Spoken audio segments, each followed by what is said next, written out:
2주 전에 저희가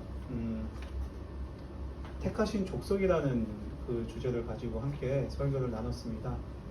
그러다가 그래도 이 본문을 좀 다 같이 끝까지 보았으면 좋겠다라는 마음이 들어서 십자가를 경험하라 라는 것을 잠깐 스톱하고 이 구절을 좀 충분히 보고 우리가 그리스도인으로서 어떻게 이 땅 가운데 살아가야 되고 어떤 정체성을 갖고 있는지에 대해서 좀 더 살펴보았으면 좋겠습니다.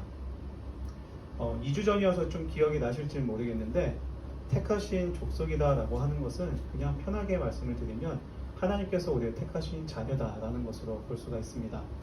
우리가 이 자리 가운데 나아오게 된 것들, 우리가 신앙생활을 함에 있어서 뭐 부모의 영향도 받게 되고 또 뭐 친구들의 영향들, 또 이제 한국에서 온 분들은 이제 어떤 커뮤니티를 찾기 위해서 다 보니 또 교회를 찾는 사람들이 많이 있습니다.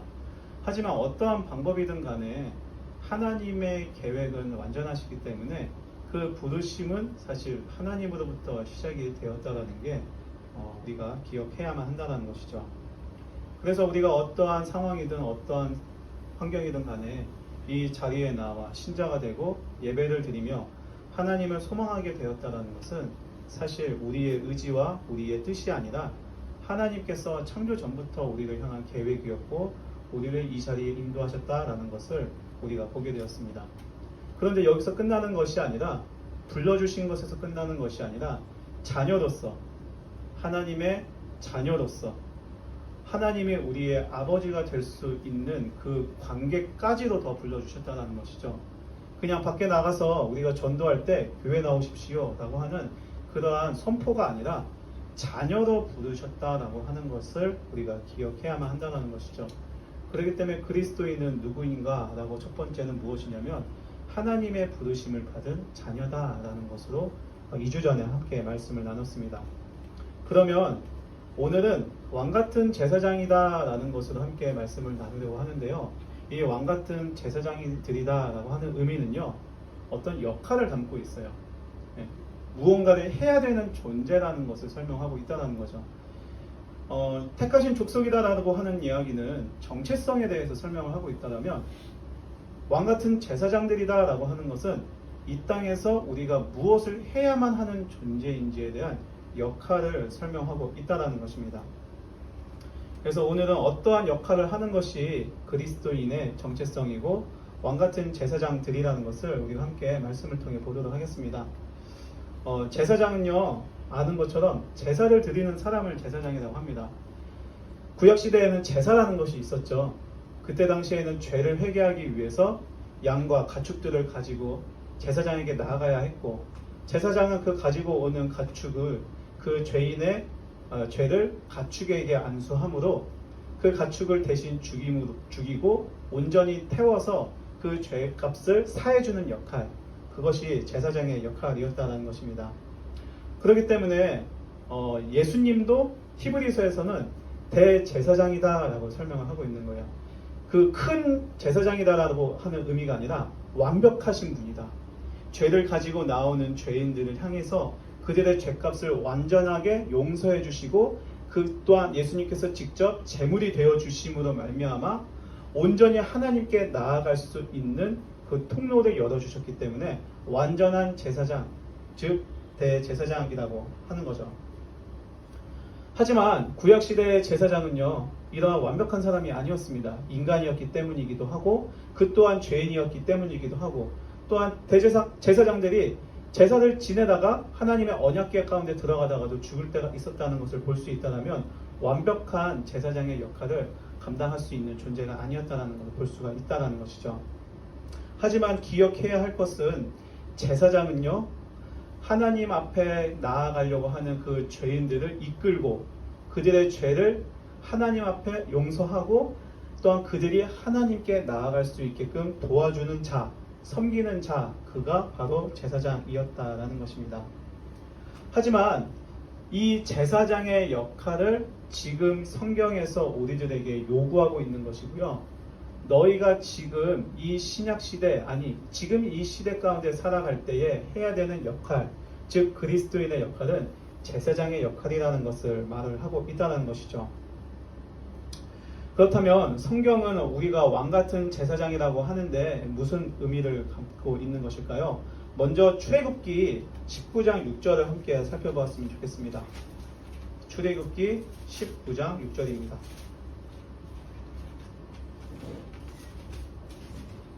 출애굽기 19장 16절.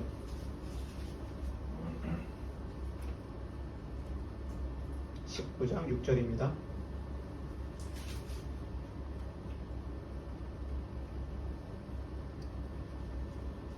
네, 저희 같이 읽겠습니다. 시작. 너희가 내게 대하여 제사장 나라가 되며 거룩한 백성이 되리라. 너는 이 말을 이스라엘 자손에게 전할지니라. 아멘. 제사장은 기억을 해야 될 것은 구약 시대에서는 제사장은 특정한 사람들이 감당을 했었다라는 것입니다. 하지만 이 본문을 본다라고 하면 제사장의 역할은 개개인에게 맡겨주신 역할이 아니라 나라로 민족으로 부르셨다는 것을 우리가 기억을 해야 하는 것이고, 우리 또한 그 제사장의 역할을 감당하고 있는 자라는 것을 성경은 증거를 하고 있다는 것이죠.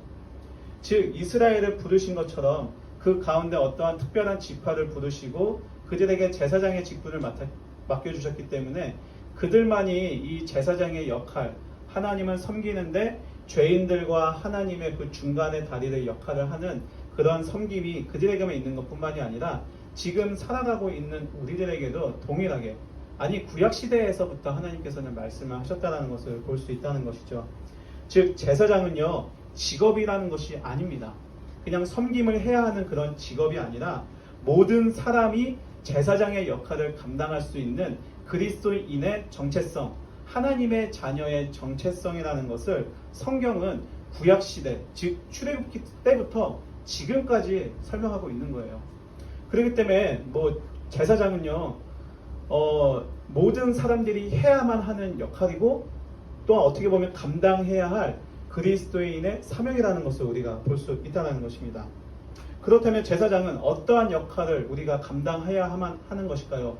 과거에는 제사장의 역할이 명확했기 때문에 해야 하는 역할이 보였지만 지금 시대에서는 사실 제사장이라는 이 직분이라는 것은 사라지게 되었습니다. 그렇다면 우리는 이 제사장의 역할을 어떤 것으로 바라봐야만 하는 것이고 우리는 어떤 것을 해야만 하는 것일까요? 말씀을 한 구절을 좀 더 살펴보도록 하겠습니다. 마태복음 5장 44절입니다. 마태복음 5장 44절.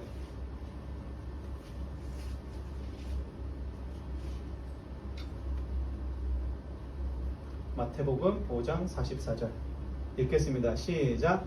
나는 너희에게 이르노니 너희 원수를 사랑하며 너희를 박해하는 자를 위하여 기도하라.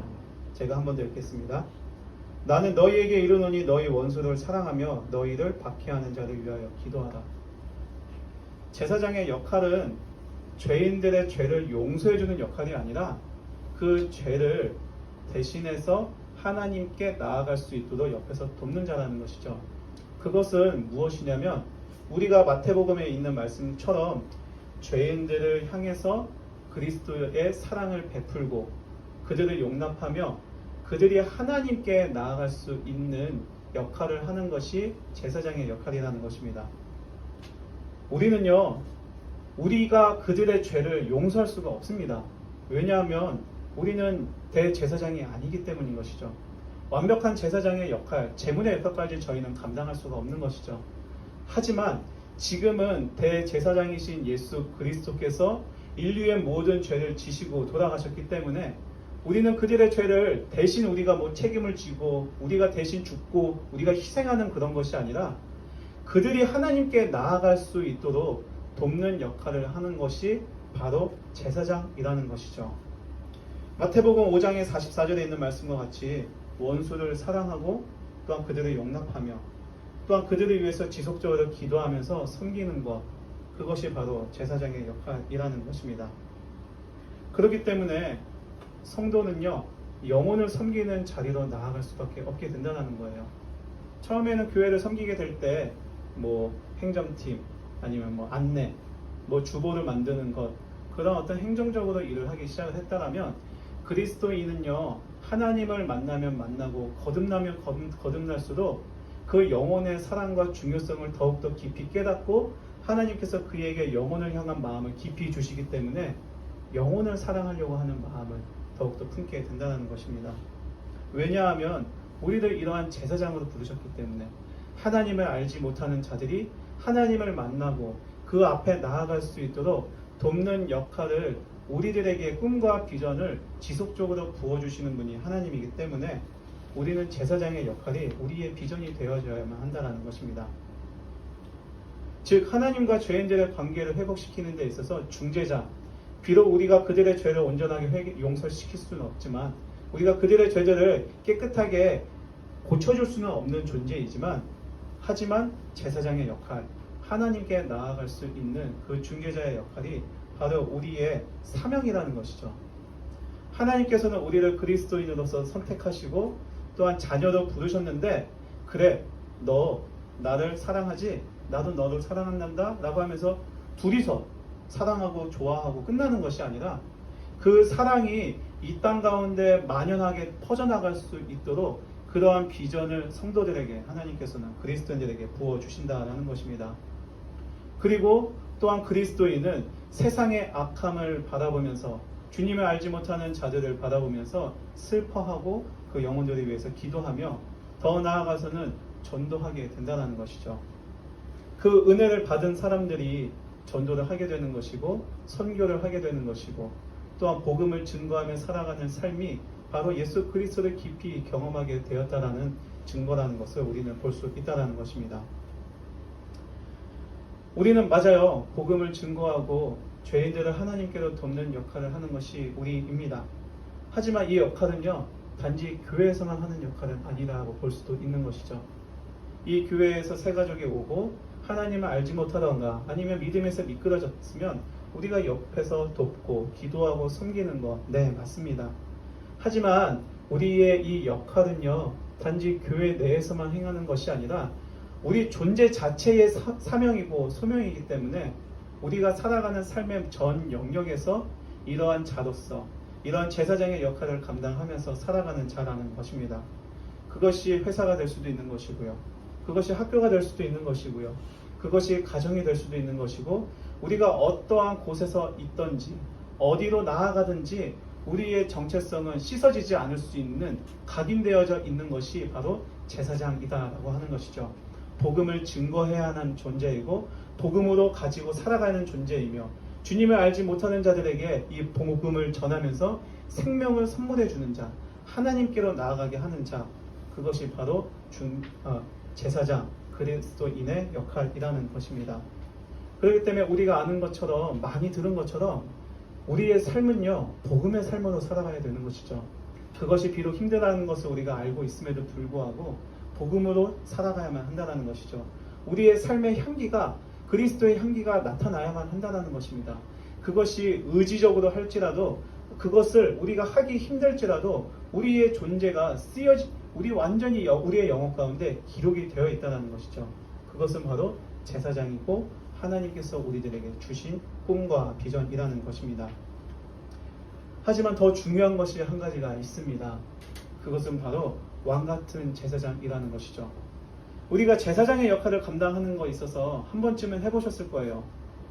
복음을 증거한 본 적도 있을 거고 선교를 나가본 적도 있을 거고 전도를 하는 데 있어서 언제나 숨고 싶고 상처받고 있는 것이 사실 상대방이 아니라 저희가 될 때가 많이 있다는 것이죠.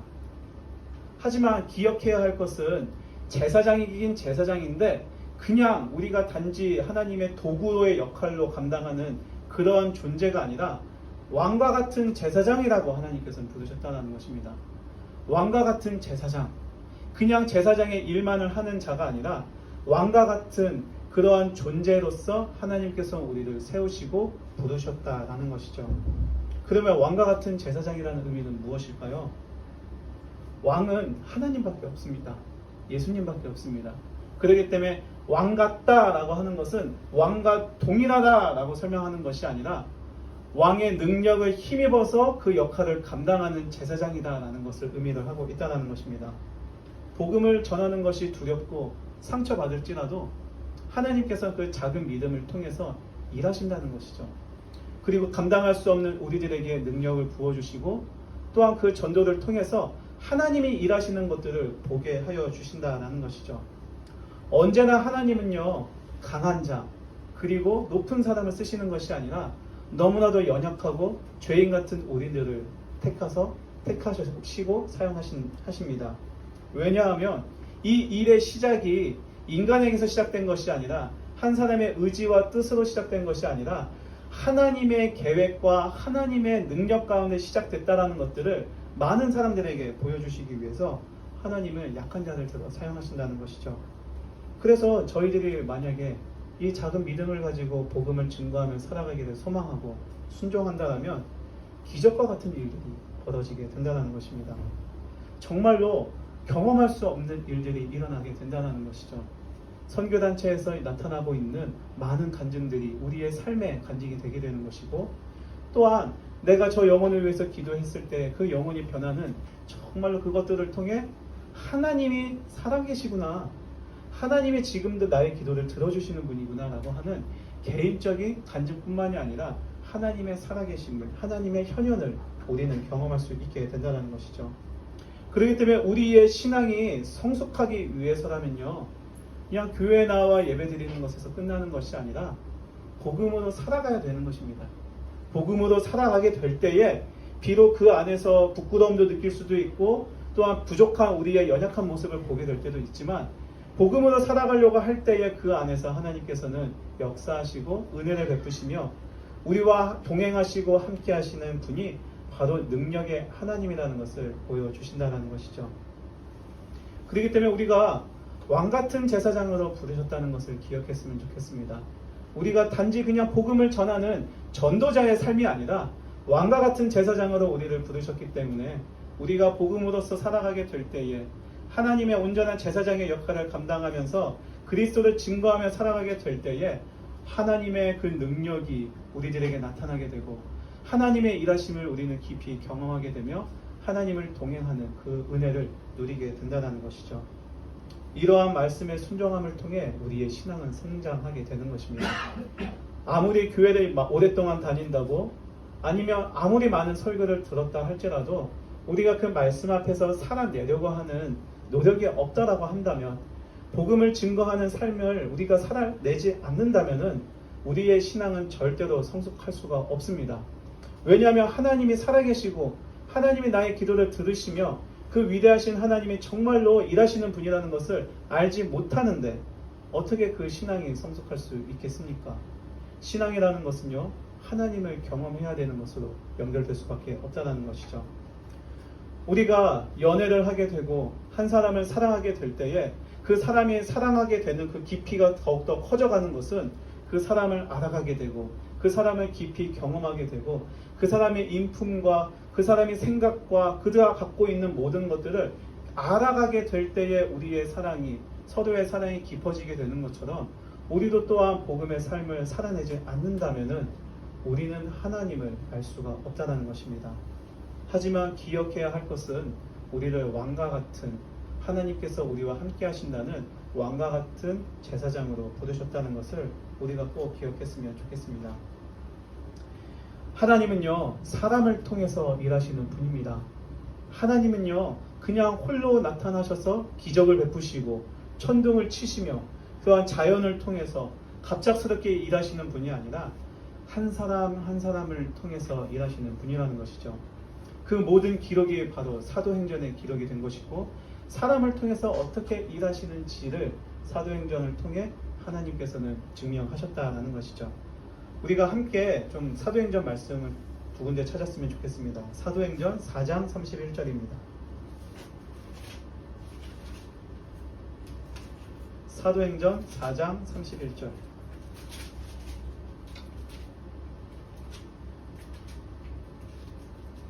사도행전 4장 31절 저희 함께 읽겠습니다. 시작. 빌기를 다함에 모인 곳이 진동하더니 우리가 다 성령이 충만하여 담대히 하나님의 말씀을 전하니라. 하나 더 찾겠습니다. 사도행전 2장 41절입니다. 사도행전 2장 41절 함께 읽겠습니다. 시작. 그 말을 받은 사람들은 세례를 받음에 이날의 신도의 수가 3,000이나 더하더라. 아멘. 41절에 3천이나 더했다라는 것, 또한 4장 31절에 땅이 진동하고 담대히 하나님의 말씀을 전하는 것, 그들이 이렇게 할 수 있었던 그 이유는 무엇이었을까요? 그들이 뭔가 확신이 차 있었기 때문이라는 것이죠.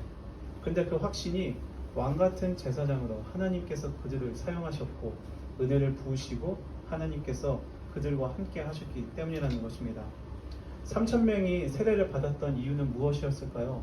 뭔가 마음의 변화가 있었다는 것이죠.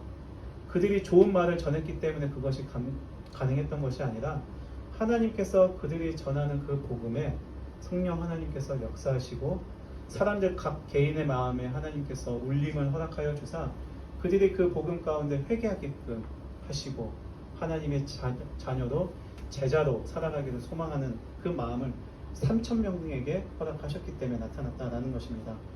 이와 같이 우리가 복음을 가지고 살아가게 된다고 하면 참 기적과 같은 일들이 나타나게 된다는 것입니다. 저도 참 이게 신기한 것은 예전에 아울리치를 가서 복음을 증거하는데 그곳에서 그 복음 잔치에 나오겠다라고 하는 사람들이 그냥 간단하게 설명하면요. 이 설명하면 막 길어지니까. 그때 당시에 복음 잔치를 하겠다고 해서 사람들을 전도하고 했는데 어르신들이 나오지 않는다고 한 거였어요, 사실. 그래도 2박 3일 동안 열심히 증거를 하고 결국 그 D-Day 되었을 때에 100명이 나온 것들을 많이 경험을 하게 되었어요. 근데 그 100명 때문에 제가 이야기를 하는 것이 아니라 더 놀라운 게 한 가지가 더 있었는데 그것이 무엇이냐면 제가 그 지역 뉴스 신문에 제가 올라가게 되었다는 거예요. 제가 그때 당시에 간절히 원했고 소망했던 거는 이 지역에 있는 충남에 있는 사람들이 복음을 잠깐이라도 들었으면 좋겠다. 그때 어르신들에게 복음을 전했을 텐데 좀 파격적인 복음을 전했거든요. 어떤 파격적인 복음이냐면 어르신들을 앞에 두고 어르신들 죽습니다. 그 얘기를 했어요. 사실 어르신들에게 가장 궁금해하는 것이 무엇일까 고민을 했는데 고민하고 또 어떠한 것이 가장 이렇게 충격을 줄 수 있을까? 예. 제가 이제 여러분들을 이제 자주 만나니까 충격 설교를 줄 수가 없어요. 왜냐하면 그 다음 주에 안 나올 수도 있기 때문에. 하지만 그곳에서 전도하는데 그때 한 번 보는 거기 때문에 어떻게 해서든지 뭐 그렇게 자극적인 거 말고 정말 심각하게 고민할 수 있는 그 핵심이 뭘까 고민을 하기 시작을 했고 그것이 죽음이었고 어르신들하고 얘기하다 보니까 누구나 나의 인생의 말년을 준비하고 계셨다는 걸 깨닫게 됐던 것이죠.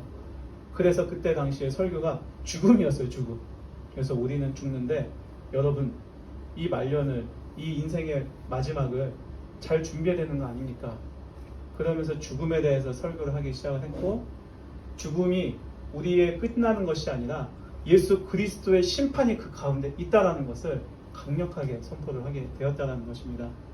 그때 당시에 어르신들의 눈빛이 아직도 잊을 수가 없어요. 그냥 안 나오겠다, 교회 잔치니까 닭백숙 먹으려고 나오신 분들이 있을 거다 생각을 합니다.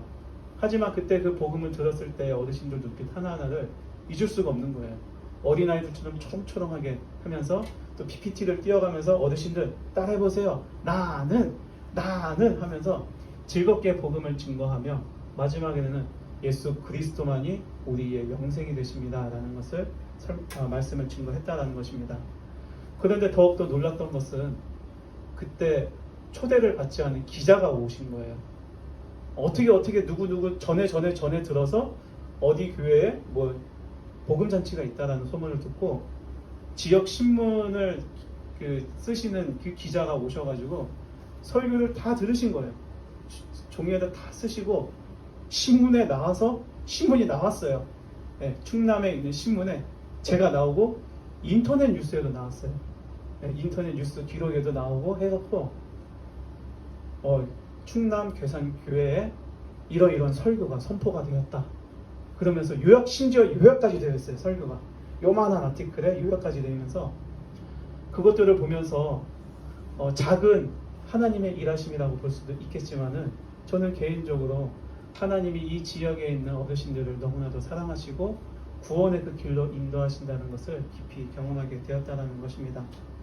이처럼 우리가 복음을 능력을 가지고 살아가게 될 때에 맞아요. 다가오게 되는 핍박과 박해는 있을 것입니다. 그리고 고통도 있을 것이에요.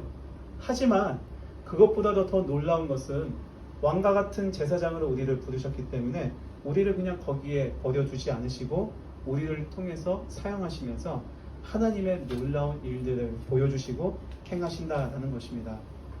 그래서 우리에게 있는 그곳, 회사, 학교, 가정, 또 어디에 있던 간에 우리는 부르심을 받은 어떤 정체성을 가진 자라면 그리스도인의 정체성, 즉 왕같은 제사장이라는 것을 우리가 기억하고 복음의 온전한 통로가 되어 하나님의 쓰임받는 자녀들이 되기를 예수 그리스도의 이름으로 축복합니다. 말씀을 마무리하겠습니다. 이것을 꼭 기억해 주세요. 사랑하는 여러분, 그냥 제 쓴 대로 그냥 읽을게요. 결국 그리스도인들은 이 세상 사람들이 하나님과 세계와 인간에 대해 제대로 알 수 있는 유일한 지식의 통로입니다. 다시 한번 읽어드리겠습니다. 결국 그리스도인들은 이 세상 사람들이 하나님과 세계와 인간에 대해 제대로 알 수 있는 유일한 지식의 통로라는 것입니다. 우리가 이 역할을 감당하지 못한다면요, 우리 주위에 있는 수많은 사람들이 하나님을 알지도 못하고 만나지도 못한 채 그냥 영적인 어둠 가운데 죽어가고 있다는 것이죠. 하지만 참된 그리스도인들은 하나님과 세계와 인간에 대해서 제대로 보여주고 알려주고 또 하나님께로 나아갈 수 있게 하는 유일한 통로라는 것을 우리가 기억했으면 좋겠습니다. 비록 이러한 삶이 부끄럽고 핍박이 있을지라도 그럼에도 불구하고 우리의 정체성과 사명이 복음을 증거하는 삶이라는 것을 기억하면서 복음과 함께 고난을 당하고 또한 그 안에서 예수 그리스도를 깊이 경험하며 또한 복음의 고난 가운데 같이 참여하여 하나님과 함께 동행해 나아가는 사랑하는 청년부 여러분들이 되시기를 예수 그리스도의 이름으로 축복합니다. 기도하겠습니다.